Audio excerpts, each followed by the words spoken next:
Naguguluhan na talaga ako sa mga bagay-bagay dito sa ating mundo kasi mayaman ka, may business ka, pero hindi mo alam yung pagkakaiba ng gold tsaka green. Pure gold pero green? Eto pa guys, blackboard pero green. Alam nyo, kami mga estudyante, pumupunta kami ng school para matuto. Pero paano kami matututo ng mabuti kung sa blackboard pa lang ay mali na agad? Dapat green board yung tawag nyo dyan, no? Kasi green yan, hindi naman yan black. O binibigyan ko kayo ng 1 month, ayusin nyo yung problemang ito, ha? Kung hindi, wag na tayong mag-aral. Charis! Fire truck pero yung laman tubig. Dapat yung tinawag nyo dyan water truck. Fire truck pero walang apoy.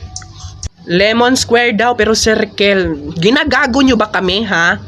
Alam po namin yung mga shapes. Alam namin yung pagkakaiba ng circle tsaka square. Lemon square pero circle. Puta! Eto mas malala. Pinaglaruan ka pero wala ka sa Play Store.